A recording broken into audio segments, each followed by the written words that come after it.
Now you're going to think about team resilience, and this involves a brainstorm and thinking through the factors that make teams resilient. What we're going to do is you're going to brainstorm what are the items that you think affect team resilience. So just have a little brainstorm of what are the items and the things that you think affect. Now, you're all going to use a different colour pen because it is indeed a competition. No, it's not. And what you're going to do is when you've done the brainstorm, you're going to get up. You're going to get up and with your pen, you're going to review everybody else's work and you're going to put a tick if you like it and a cross if you don't. Oh, should we do it the other way around? Let's put a happy face if you like it and a sad face if you don't. Here's the question. What affects team resilience? But isn't it interesting that we automatically jump to the negative quite often? You didn't. Okay. So if you want people to be positive around you, you have to be positive. Right?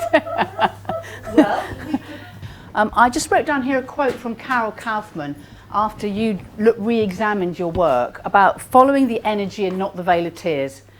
Because in resilience, it's quite easy to follow the veil of tears. But when you follow the energy, it's much more energizing, and it offers people a new way of looking at things, hope. And one of the things that's really important is hope. So I'd want to now just look at some of the research on what makes teams resilient, as well as following the energy and not the veil of tears. So these are some of the things that research tells us reduce team resilience. Rudeness, grumpiness, lack of team spirit, cynicism, lack of contribution and unfairness. So these are all behaviours, so they're quite easy, aren't they? They're not difficult things to do. That you can pick people up on them and you can do feedback. Sorry? It is possible, but I think it's quite hard. It's quite hard. So my advice would be we're having a team reset. We're going to press a reset button. How do we want this team to be? What are the attributes that we want to work with and the behaviours that apply to us as a team? And we all do it because then you get the sense of control in there. And then how are we going to set up a guardianship system whereby at the end of each session or each week we can talk about it. How have we been? Have we been consistent with how we want to behave? So I think that's the only way, is to say, right, we're going to hit a reset button. So in change, again, it's right, we're hitting a reset button about who we are and how we want to be. What do we need to do that? Because it's very difficult to surface and have conversations you've never had before. And I think that's one of the things. And so making a break point is one of the only ways to do it. So some of the things that you've written up will be because this is general, but you're using your specific knowledge to talk about specific contexts that you've been in. So if, for example, you have felt a lack of resource and that's been creating friction in a team, that's because that's what you individually have experienced. It's not what the research is saying, but it doesn't mean it's any less true for you. So just because it doesn't come out of research doesn't mean that it's not valid. I just want to add a couple of other things here. Some of you picked up team purpose. If you don't have the research in this book, Resilience in Palliative Care, does also talk about purpose and why purpose is so important. Because if you don't know what you're there to do, in the end you just pull back and you can't contribute and people go off in their corners and they don't really listen. So a lot of stuff unwinds from here. So understanding the purpose of why you were there, you were talking about it, that is really important to get a sense of direction. And a shared load. I mean, fairness aspect. If things are not fair, we're hardwired for fair. Right? I will notice hugely if my brother and my sister get a present and I don't. And it may be just because my mum is old and she's forgotten. But nevertheless, fair, we are all super hardwired for it. So if you have to be unfair, you need to explain why. And that's where the communication comes in. It's so important. because you can't always make fair decisions. So it's communicate that. And then again, in your sector, hospice sector, the interfaces and interdependencies, that can cause huge amount of friction. Who is doing what and where, and who's responsible? So one of the things, I don't know, do you know RACI? I'm sure lots of you use RACI. Yeah. So that's one of the things. So RACI. Go on, shout it out. Responsible, accountable, consulted, informed. So just to look at, in terms of what we're doing, who needs these things? And if somebody is responsible for it, they understand they're responsible for it. But you could be responsible for something and not accountable for it. So some people are responsible and accountable. So what is happening to clarify some of that?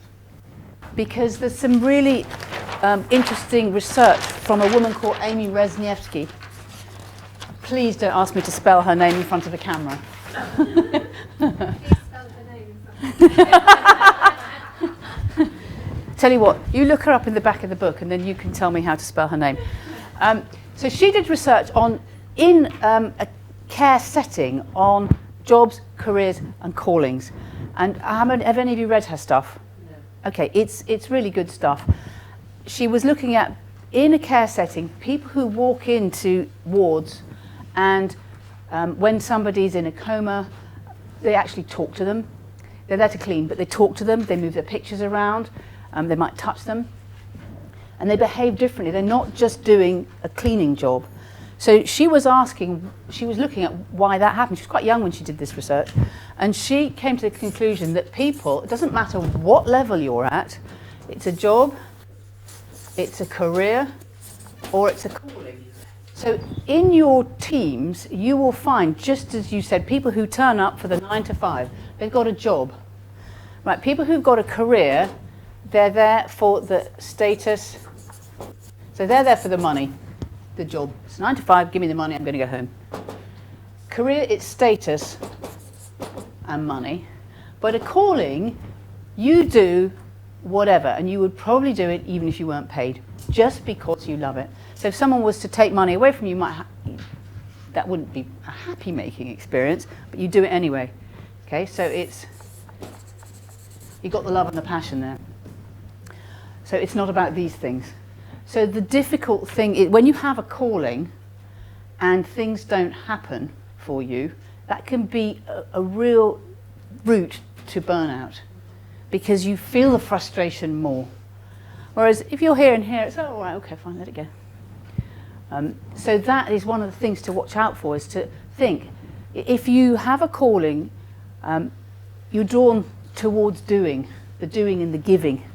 And so people who are drawn to the light and the energy, they're going to get their wings burnt a little bit more. So that is something to be aware of here. Yeah? Does that make sense? Okay, so tell me how I spell W-R-S-N-I-E-F.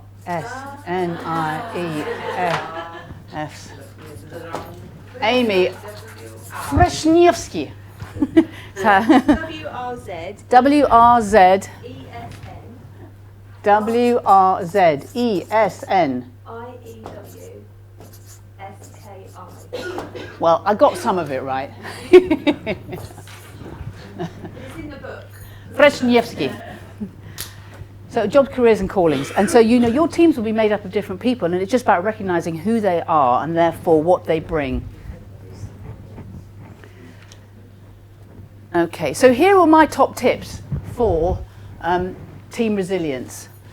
And I think that teams who've been together a long time, it's difficult to say this is what's happening to us because you're just not used to those conversations. We've already talked about being positive and offering control and getting other people's input in there. Strengths is a really useful thing to do, and you have a strengths exercise, so now you can do that exercise with your team, and we will let you have the template so you can just take it away and work it through. Yeah, focus on what's working and positive feedback, because you saw the impact that had on you yesterday. So we just take some of that stuff and stick it into your team. So those would be my team tips.